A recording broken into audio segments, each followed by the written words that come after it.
नमस्कार दोस्तों, स्वागत है आपका हमारे चैनल ज्ञान की कलम पर। क्या आपको आपकी असलियत पता है? अगर मैं कहूं कि तुम एक भिखारी हो, जी हाँ, एक ऐसा भिखारी जो सोने के सिंहासन पर बैठा है, एक ऐसा कंगाल जिसकी जेबों में कायनात के नक्शे पड़े हैं, एक ऐसा प्यासा जो अमृत की नदी में खड़ा होकर पानी के लिए रो रहा है। हैरान हो गए? गुस्सा आ रहा है? आने दो, क्योंकि आज मैं तुम्हें वह सच बताने वाला हूं जो तुम्हारे माँ बाप, तुम्हारे दोस्त, तुम्हारा समाज तुम्हें कभी नहीं बताएगा। आज हम उस सबसे बड़ी ताकत की बात करेंगे जो पहले से तुम्हारे पास है। यह वो ज्ञान है जो 2500 साल पहले एक बूढ़ा फकीर लाओ त्सु दुनिया को देकर गया था। यह कहानी है ताओ की, रास्ते की, तुम्हारे रास्ते की। तो अगर अपनी झूठी दुनिया में खुश हो तो यह वीडियो अभी बंद कर दो। लेकिन अगर अंदर एक चिंगारी है यह जानने की कि तुम सच में क्या हो, तो अगले कुछ मिनट अपनी जिंदगी मुझे दे दो। शायद तुम अपनी कीमत पहचान जाओ। कहानी शुरू होती है उस दौर में जब दुनिया आज की तरह शोरगुल से भरी नहीं थी। तब ज्ञान जंगलों में, पहाड़ों में और शांत इंसानों की आंखों में मिलता था। ऐसे ही एक ज्ञानी थे लाओ त्सु। वह कोई राजा या सेनापति नहीं थे, लेकिन उनके शब्द साम्राज्यों को झुका सकते थे। एक लंबी यात्रा के बाद लाओ त्सु अपने कुछ शिष्यों के साथ एक गांव पहुंचे। गांव जैसा हर गांव होता है, उम्मीद और निराशा का एक अजीब सा संगम। जैसे ही लोगों को पता चला कि लाओ त्सु आए हैं, उनके छोटे से पड़ाव के बाहर भीड़ लगनी शुरू हो गई। यह वह लोग थे जिन्हें जिंदगी ने तोड़ा था, कुचला था। कोई अपनी लालाज बीमारी का रोना रो रहा था, किसी के घर में रोज महाभारत होती थी, कोई कर्ज के बोझ तले दबा हुआ था। वह सब एक चमत्कार की उम्मीद में आए थे। उन्हें लगता था कि यह बूढ़ा फकीर कोई ताबीज देगा, कोई मंत्र फूंकेगा और उनकी सारी समस्याएं पल में गायब हो जाएंगी। उसी भीड़ में एक लाचार पिता भी था, एक बूढ़ा आदमी जिसकी कमर जिम्मेदारियों ने झुका दी थी और आंखें अपने ही बेटे के आंसुओं से नम थी। उसने कांपते हुए हाथों से लाओ त्सु के पैर छुए और बोला, गुरुदेव, मेरा सब कुछ लुट गया। मेरा एक ही बेटा है, लेकिन वह किसी की नहीं सुनता। वह हर सांस के साथ शिकायत करता है, अपनी किस्मत को कोसता है, भगवान को गालियां देता है, कहता है कि उसे यह बेकार शरीर, यह गरीबी, यह नाकामयाबी क्यों मिली। जब मैं उसे समझाता हूं तो वह मुझसे ही लड़ पड़ता है। कहता है, आपने मुझे पैदा ही क्यों किया? घर नर्क बन चुका है। गुरुदेव, मैं जानता हूं कि वह अपनी ही जिंदगी बर्बाद कर रहा है, पर उसे सही रास्ते पर कैसे लाऊं? लाओ त्सु की आंखों में एक अजीब सी करुणा थी। उन्होंने उस पिता के कंधे पर हाथ रखा और मुस्कुराते हुए कहा, शांत हो जाओ। उसे मेरे पास ले आओ और उससे कहना कि उसकी हर समस्या का समाधान मैं कर दूंगा। उसे कहना उसकी गरीबी का इलाज मेरे पास है। पिता और गांव वाले घर पहुंचे। लड़का जो अपनी जवानी के सबसे कीमती पल निराशा की चादर ओढ़कर सो रहा था, उसे जगाया गया। पिता ने कहा, बेटा उठो, गांव में एक महान संत आए हैं, वह तुम्हें बुला रहे हैं। लड़के ने आंखें मली और गुस्से में चिल्लाया, मुझे नहीं जाना किसी के पास। यह सब साधु संत ढोंगी होते हैं, बातें बेचते हैं, सलाह का व्यापार करते हैं। मुझे इनके भाषण नहीं सुनने। मुझे समाधान चाहिए, ज्ञान नहीं। उसका अहंकार, उसकी पीड़ा बोल रही थी। लेकिन तभी एक गांव वाले ने लाओ त्सु के शब्द दोहराए। उन्होंने कहा है कि वह तुम्हारी धन की समस्या दूर कर देंगे। यह शब्द तीर की तरह लगे। धन, पैसा, लड़के की सबसे बड़ी कमजोरी, सबसे बड़ी जरूरत।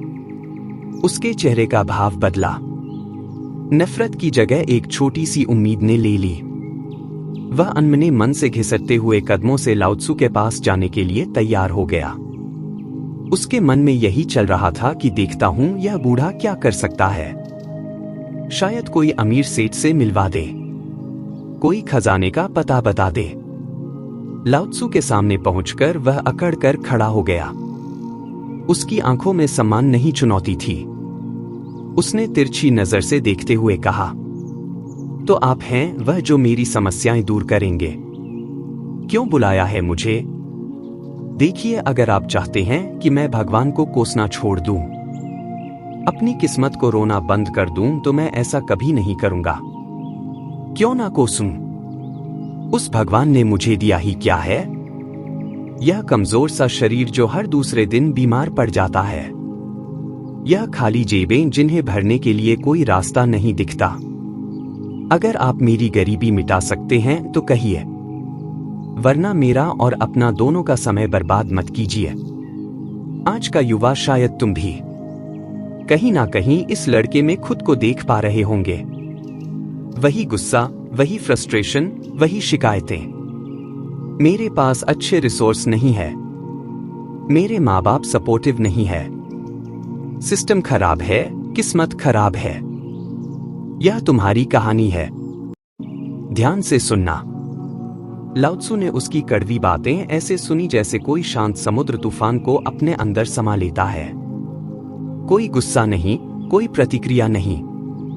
जब लड़का बोलकर हाफने लगा तब लाओत्सु ने धीरे से कहा, मैं तुमसे भगवान की बात करने नहीं आया, तुम्हारी किस्मत की भी नहीं। मैं तुम्हारी बात करने आया हूं। इंसान का सुख दुख उसके बाहर नहीं, उसके अंदर होता है। उसके कर्म से बनता है, उसकी सोच से बनता है। लड़का और ज्यादा झुंझुला गया। फिर वही बातें। यह सब सुनकर तो मुझे नींद आती है। उपदेश मत दीजिए। अगर सच में मेरी समस्या हल कर सकते हैं तो सीधा सीधा कहिए, वरना अपना रास्ता लीजिए।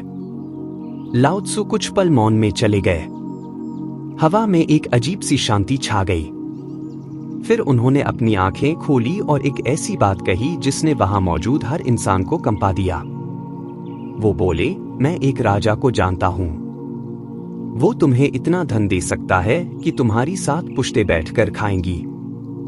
इतना सोना कि तुम अपने लिए एक महल बना सकोगे। लेकिन हर चीज की एक कीमत होती है। बदले में तुम्हें भी उसे कुछ देना होगा। लड़के की आंखों में चमक आ गई। वह हंस पड़ा, एक व्यंग भरी हंसी। मेरे पास है ही क्या देने के लिए? फटे कपड़े और कर्ज के अलावा लाओत्सु का चेहरा एकदम गंभीर हो गया। उनकी आवाज में एक वजन था। राजा का इकलौता बेटा जन्म से अंधा है। दुनिया के सबसे बड़े वैद्यों ने कहा है कि उसका कोई इलाज नहीं सिवाय एक के। अगर उसे किसी जीवित स्वस्थ इंसान की आंखें मिल जाए तो वह दुनिया देख सकता है। अगर तुम अपनी दोनों आंखें उसे दे दो तो राजा तुम्हें सोने से तौल देगा। तुम्हें जीवन भर किसी चीज की कमी नहीं होगी, बस तुम देख नहीं पाओगे। एक पल को सन्नाटा छा गया। इतना गहरा सन्नाटा कि लोगों को अपनी सांसों की आवाज सुनाई दे रही थी। यह सुनते ही लड़के के चेहरे का रंग उड़ गया। जिस शरीर को वह कोस रहा था, जिस जिंदगी को वह बेकार कह रहा था, उस पर अचानक मौत का साया मंडरा गया। उसने डर के मारे अपनी आंखों पर हाथ रख लिए, जैसे कोई उन्हें अभी छीन लेगा। वो चीख पड़ा, क्या पागल हो गए हो तुम? जीते जी कोई अपनी आंखें कैसे दे सकता है? तुम मुझे लाखों नहीं अरबों सोने के सिक्के भी दे दो तो भी मैं अपनी आंखें नहीं दूंगा। यह अनमोल है। लाओत्सु शांत रहे। उन्होंने एक और प्रस्ताव रखा। ठीक है, दोनों नहीं, सिर्फ एक आंख दे दो। राजा तुम्हें तब भी तुम्हारे वजन के बराबर सोना देगा। एक आंख से भी इंसान जी सकता है। लड़का और ज्यादा गुस्से और डर से कांपने लगा। आप इंसान हैं या कसाई? कैसी बातें कर रहे हैं आप? मैं अपनी एक भी आंख नहीं दूंगा। मेरी आंखें बेशकीमती हैं। मैं इस दुनिया को देखे बिना कैसे रहूंगा? अब लाओत्सु मुस्कुराए, लेकिन यह मुस्कुराहट मीठी नहीं थी। यह एक आईना थी, एक ऐसा आईना जिसमें लड़के को अपनी असलियत दिख रही थी।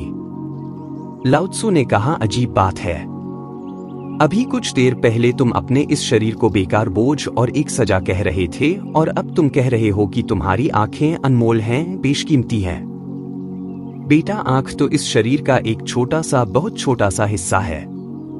अगर यह दो छोटी सी आंखें तुम्हें इतनी अनमोल लगती हैं कि तुम इनके लिए दुनिया की सारी दौलत ठुकरा सकते हो, तो जरा सोचो, तुम्हारा पूरा शरीर कितना कीमती होगा। यह शब्द नहीं थे, यह हथौड़े की चोट थी जो लड़के के अहंकार और अज्ञान पर पड़ी थी।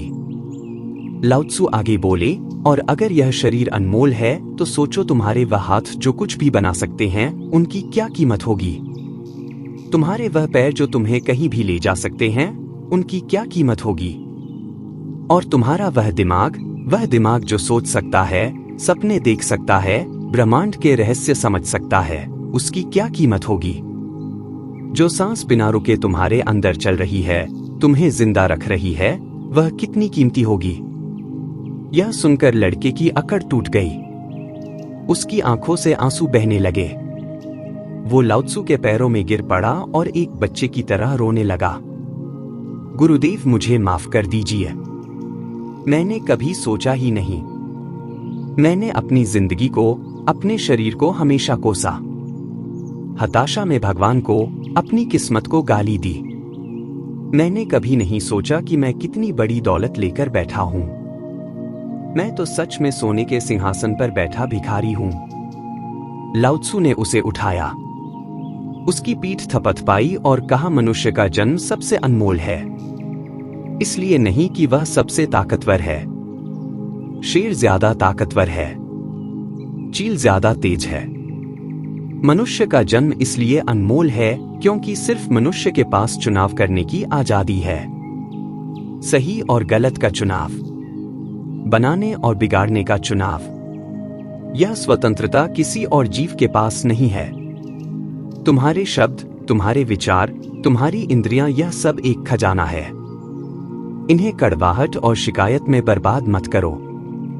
इन्हें साधो, इन पर काबू पाओ। तुम अपने मन और इंद्रियों को प्रशिक्षित कर सकते हो। यही असली रास्ता है दुख से बाहर निकलने का। यह कहानी यहीं खत्म हो जाती है, लेकिन तुम्हारे लिए यह कहानी यहीं से शुरू होती है। वह लड़का कोई और नहीं, तुम हो, और वह लाओ त्सु कोई बाहरी गुरु नहीं, वह तुम्हारे अंदर की आवाज है जो तुम सुनना नहीं चाहते। तुम भी तो यही कर रहे हो, है ना? तुम अपने शरीर को, अपनी जिंदगी को कोसते हो, लेकिन क्या तुमने कभी इसकी कीमत आकी है? चलो आज आंकते हैं। आज एक विज्ञान इतना आगे बढ़ गया है, एक इंसान का दिल ट्रांसप्लांट होता है तो 50 लाख से 1 करोड़ का खर्चा आता है। किडनी 20 से 30 लाख का, लिवर 50 से 60 लाख की। तुम्हारी आंखों की कीमत अनमोल कोई कीमत ही नहीं है। अगर तुम्हारे पूरे शरीर के एक एक अंग की कीमत लगाई जाए तो तुम अरबों खरबों की एक चलती फिरती सल्तनत हो। You are multi trillion dollar corporation. तुम्हारी आंखें दुनिया के सबसे एडवांस्ड 576 मेगापिक्सल के कैमरे हैं। तुम्हारा दिमाग दुनिया का सबसे शक्तिशाली सुपर कंप्यूटर है जिसमें 100 बिलियन न्यूरॉन्स हैं। तुम्हारे हाथ दुनिया के सबसे कुशल रोबोटिक आर्म्स हैं। और इस खरबों की कंपनी का सीईओ कौन है? तुम। और सीईओ साहब क्या कर रहे हैं? वह शिकायत कर रहे हैं कि कंपनी की बिल्डिंग का रंग अच्छा नहीं है। वह रो रहे हैं कि पड़ोस वाली कंपनी के पास ज्यादा अच्छा फर्नीचर है। यह कितना बड़ा पागलपन है। दुनिया में एक इंसान था, स्टीफन हॉकिंग। उसका पूरा शरीर पैरालाइज्ड था। वह बोल नहीं सकता था, हिल नहीं सकता था। सिर्फ उसका दिमाग और कुछ उंगलियां काम करती थी। उस इंसान ने उस टूटे हुए शरीर के साथ व्हीलचेयर पर बैठकर ब्रह्मांड के वह राज खोल दिए जिन्हें समझने में दुनिया के सबसे स्वस्थ वैज्ञानिक भी अपनी पूरी जिंदगी लगा देते हैं। और तुम पूरे शरीर के मालिक होकर अपनी रजाई से बाहर निकलने का रहस्य नहीं खोज पा रहे हो। एक और इंसान है, निक वोसिस, जिसके ना हाथ हैं ना पैर, सिर्फ एक धड़ और एक सिर। उस इंसान ने दुनिया भर में घूमकर लाखों लोगों को जीने की प्रेरणा दी है। वह तैरता है, वह स्काई ड्राइविंग करता है, वह एक खुशहाल जिंदगी जी रहा है। और तुम, जिसके पास हाथ भी हैं और पैर भी, तुम अपने बिस्तर से उठकर एक गिलास पानी लेने में भी आलस करते हो। यह सुनकर तुम्हें चुभना चाहिए, तुम्हें शर्म आनी चाहिए, क्योंकि जब तक तुम्हें अपनी इस बर्बादी पर शर्म नहीं आएगी तब तक तुम इससे बाहर निकलने की कोशिश भी नहीं करोगे। लाओ त्सु ने उस लड़के को उसकी आंखों की कीमत समझाई थी। लेकिन आज का राजा, आज का शैतान तुमसे तुम्हारी आंखें नहीं मांगता। वह तुमसे कुछ और कीमती चीज मांग रहा है और तुम खुशी खुशी उसे वह चीज दे रहे हो। आज की दुनिया की सबसे कीमती चीज क्या है? सोना, डॉलर नहीं। आज की दुनिया की सबसे कीमती करेंसी है तुम्हारा ध्यान, अटेंशन और तुम्हारा बैक इन समय। जिसके पास तुम्हारा ध्यान है वही दुनिया का राजा है। और वह राजा कौन है? वह राजा है तुम्हारे हाथ में रखा तुम्हारा स्मार्टफोन। वो राजा हैं सोशल मीडिया के एल्गोरिदम। वो राजा हैं पोर्नोग्राफी वेबसाइट्स। वो राजा हैं नेटफ्लिक्स और अमेज़न प्राइम। यह नए जमाने के राजा हैं और यह लाओ त्सु के राजा से ज्यादा चालाक हैं। वह तुम्हें सोने से तोड़ने का वादा नहीं करते। वह तुम्हें एक सस्ता नशा देते हैं जिसका नाम है डोपामिन। डोपामिन क्या है? यह तुम्हारे दिमाग में निकलने वाला एक केमिकल है जो तुम्हें अच्छा महसूस कराता है। जब तुम कुछ मजेदार खाते हो तो डोपामिन निकलता है। जब तुम कोई लक्ष्य पूरा करते हो तो डोपामिन निकलता है। यह एक इनाम है। लेकिन इन कंपनियों ने तुम्हारे इस सिस्टम को हैक कर लिया है। तुम एक रील देखते हो, स्वाइप, दूसरी रील स्वाइप, तीसरी, हर स्वाइप के साथ तुम्हें एक छोटा सा डोपामिन का शॉट मिलता है। एक सस्ता नकली इनाम, तुम अपनी फोटो डालते हो और एक लाइक आता है, डोपामिन। एक और कमेंट आता है और डोपामिन, तुम पोर्न देखते हो। डोपामिन का सैलाब आ जाता है। यह तुम्हें खुशी नहीं दे रहे, यह तुम्हें अपना गुलाम बना रहे हैं। लाओ त्सु की कहानी में राजा ने लड़के से उसकी आंखें मांगी थी। यह नए राजा, यह सोशल मीडिया कंपनियां तुमसे तुम्हारी असली आंखें नहीं मांगती। वो तुमसे तुम्हारी ध्यान की आंखें मांगती हैं, तुम्हारी फोकस करने की शक्ति मांगती है। और बदले में तुम्हें क्या देती है? प्लास्टिक के टोकन, कुछ सेकंड की नकली खुशी। तुम हर रोज, हर घंटे अपनी जिंदगी के सबसे कीमती सिक्के, अपना समय और अपना ध्यान इस राजा को बेच रहे हो। तुम अपनी जवानी बेच रहे हो, तुम अपना भविष्य बेच रहे हो और तुम्हें पता भी नहीं चल रहा। तुम सोचते हो कि तुम 5 मिनट के लिए फोन देख रहे हो, लेकिन वह 5 मिनट कब 2 घंटे एक बन जाते हैं, तुम्हें खबर तक नहीं होती। यह तुम्हारी इच्छा शक्ति की चोरी है। यह तुम्हारे सपनों का कत्ल है। तुम उस लड़के की तरह हो जो अपनी बेशकीमती आंखें कंकड़ पत्थर के बदले बेच रहा है। जब तुम अपना सारा समय और ऊर्जा इस सस्ते नशे में बर्बाद कर देते हो तो तुम्हारे हाथ में क्या बचता है? नाकामी, फ्रस्ट्रेशन और खालीपन। और फिर तुम क्या करते हो? तुम वही करते हो जो उस लड़के ने किया था। तुम शिकायत करते हो, मेरा मन नहीं लगता पढ़ाई में, बिजनेस शुरू करने के लिए पैसे नहीं है, मेरे शहर में अवसर नहीं है, सरकार खराब है। तुम्हारी हर शिकायत एक जंजीर है जो तुम खुद अपने पैरों में बांधते हो। न्यूरोसाइंस कहता है कि हमारा दिमाग प्लास्टिक की तरह है। इसे जैसा मोड़ोगे वैसा मुड़ जाएगा, न्यूरोप्लास्टिसिटी। जब तुम बार बार शिकायत करते हो तो तुम अपने दिमाग को नाकामी और नकारात्मकता के लिए ट्रेन कर रहे हो। तुम अपने दिमाग में ऐसे रास्ते बना रहे हो जहां सिर्फ निराशा और बहाने उगते हैं। हर शिकायत तुम्हारे दिमाग में एक और गड्ढा खोदती है जिसमें तुम और गहरा धंसते जाते हो। शिकायत करना दुनिया का सबसे आसान काम है। इसमें कोई मेहनत नहीं लगती और यह एक नशा है। जब तुम शिकायत करते हो तो तुम्हें थोड़ी देर के लिए अच्छा लगता है। तुम्हें लगता है कि गलती तुम्हारी नहीं किसी और की है। तुम जिम्मेदारी से बच जाते हो। तुम एक विक्टिम बन जाते हो और विक्टिम बनना बहुत आरामदायक होता है। इस दुनिया में 2 तरह के लोग होते हैं। एक होता है द विक्टिम। वो हमेशा पूछता है मेरे साथ ही ऐसा क्यों होता है। दूसरा होता है द वॉरियर। वो पूछता है, यह जो हुआ है इससे मैं क्या सीख सकता हूं? तुम्हें नौकरी से निकाल दिया गया। विक्टिम सोचेगा, मेरा बॉस खराब था, कंपनी खराब थी, मेरी किस्मत ही खराब है। वॉरियर सोचेगा, मुझ में क्या कमी रह गई थी? मुझे कौन सी नई स्किल सीखने की जरूरत है? यह मेरे लिए एक बेहतर अवसर का दरवाजा है। तुम्हारे पास पैसे नहीं है। विक्टिम सोचेगा, मैं गरीब घर में पैदा हुआ, मेरे पास कोई सपोर्ट नहीं है। वॉरियर सोचेगा, मैं आज अभी इसी वक्त ऐसा क्या छोटा सा काम कर सकता हूं जिससे मैं 1 रुपया कमा सकूं। शिकायत करना उस जहर की तरह है जो तुम खुद पीते हो और उम्मीद करते हो कि सामने वाला मरेगा। याद रखो, ब्रह्मांड तुम्हारी शिकायतों का जवाब नहीं देता, वह तुम्हारे कर्मों का, तुम्हारे एक्शन का जवाब देता है। तो रास्ता क्या है? लाओ त्सु ने उस लड़के को रास्ता दिखाया था और वह रास्ता हजारों साल बाद आज भी उतना ही सच है। श्रीमद् भगवद गीता में भगवान कृष्ण एक अद्भुत बात कहते हैं, उदात्मनात्मनात्मान वसाद्यत आत्मभात्मनो बंधुरात्म वृपुरात्मन अध्याय 6 श्लोक 5। इसका सरल सा मतलब है, मनुष्य को चाहिए कि वह अपने द्वारा अपना उद्धार करें और अपना पतन न करें, क्योंकि मनुष्य आप ही तो अपना मित्र है और आप ही अपना शत्रु है। कोई गुरु, कोई भगवान, कोई सरकार, कोई मोटिवेशनल स्पीकर तुम्हें बचाने नहीं आएगा। तुम्हें अपना उद्धार खुद करना होगा। तुम्हारे अंदर ही तुम्हारा सबसे बड़ा दोस्त बैठा है और तुम्हारे अंदर ही तुम्हारा सबसे बड़ा दुश्मन।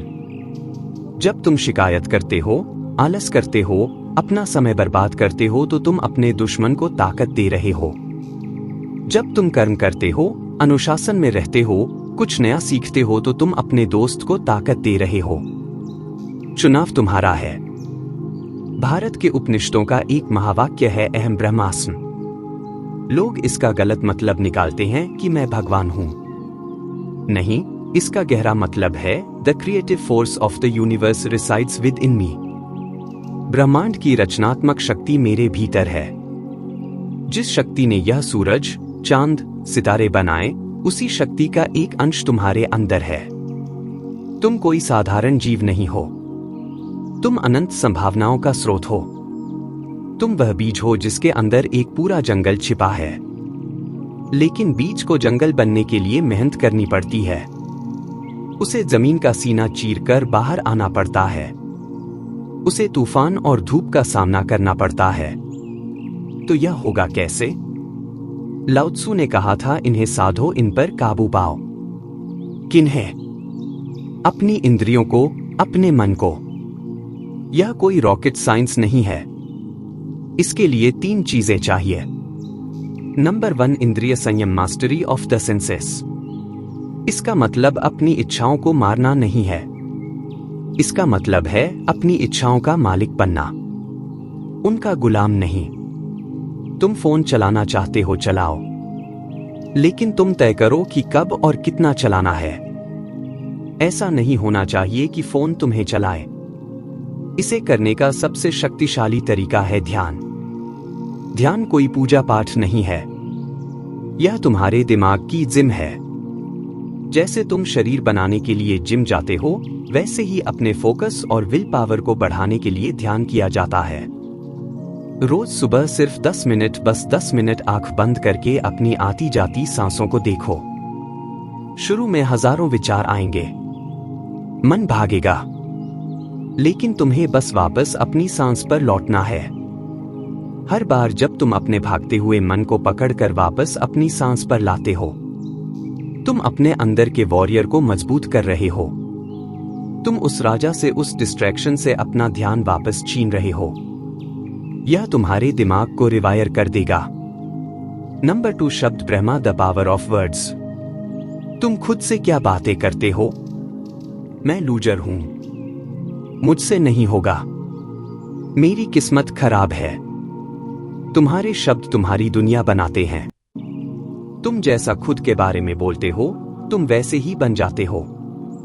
आज से इस जहरीले कचरे को अपने दिमाग से निकाल फेंको। खुद से शक्तिशाली बातें बोलो। सुबह उठकर शीशे में देखो और बोलो, मैं एक वॉरियर हूं। मेरे अंदर अनंत शक्ति है। आज का दिन मेरा है। शुरू में यह झूठ लगेगा, अजीब लगेगा, लगने दो। तुम इतने सालों से खुद से नकारात्मक झूठ बोलते आए हो। अब कुछ महीने सकारात्मक सच बोलकर देखो। तुम अपने दिमाग के टॉक्सिक कोड को रीराइट कर रहे हो। नंबर 3, अनुशासन, डिसिप्लिन। अनुशासन सजा नहीं है, अनुशासन गुलामी नहीं है। Discipline is the ultimate form of self love. अनुशासन खुद से प्यार करने का सबसे बड़ा सबूत है। यह वह पुल है जो तुम्हारे आज के तुम को तुम्हारे सपनों के तुम से जोड़ता है। अनुशासन का मतलब 18 घंटे पढ़ना नहीं है। इसका मतलब है छोटे छोटे वादे करना और उन्हें हर हाल में पूरा करना। मैं रोज सुबह बजे उठूंगा तो उठो। मैं रोज 15 मिनट एक्सरसाइज करूंगा तो करो। मैं रोज 5 पेज किताब पढ़ूंगा तो पढ़ो।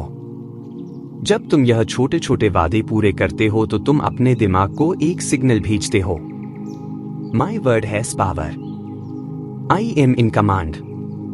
तुम्हारा आत्मविश्वास पहाड़ जैसा हो जाएगा। यही कर्म का सिद्धांत है।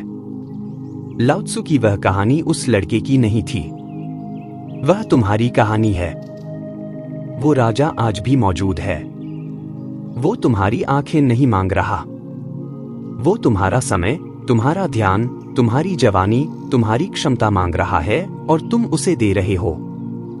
Facebook, Instagram, YouTube, porn, web series, यह सब उस राजा के अलग अलग रूप हैं। यह तुम्हें सस्ते डोपामिन का सोना देकर तुम्हारी बेशकीमती जिंदगी लूट रहे हैं। आज रात सोने से पहले एक काम करना, शीशे के सामने खड़े होना और उस इंसान को देखना जो तुम्हें शीशे में दिख रहा है। उसकी आंखों में देखना और उससे पूछना, तेरी कीमत क्या है? क्या तू कुछ लाइक्स और कमेंट्स के लिए बिकने को तैयार है? क्या तू कुछ सेकंड के मजे के लिए अपनी पूरी जिंदगी बर्बाद करने को तैयार है, या तू अपनी सल्तनत खुद बनाएगा? जवाब तुम्हें अंदर से मिलेगा। वह लड़का लाओ त्सु से मिलकर रोया था। उसे अपनी कीमत का एहसास हुआ था।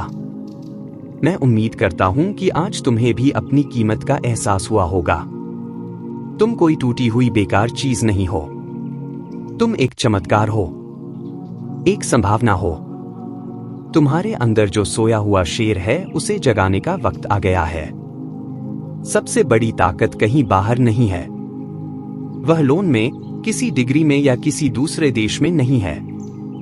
वह तुम्हारे अंदर है, तुम्हारी सांसों में, तुम्हारे दिमाग में, तुम्हारी इच्छा शक्ति में। सबसे बड़ी ताकत पहले से तुम्हारे पास है। उसे पहचानो, उसका इस्तेमाल करो और अपनी दुनिया बदल दो। अगर आपको यह वीडियो पसंद आया तो लाइक और सब्सक्राइब करना न भूलें। बहुत बहुत धन्यवाद।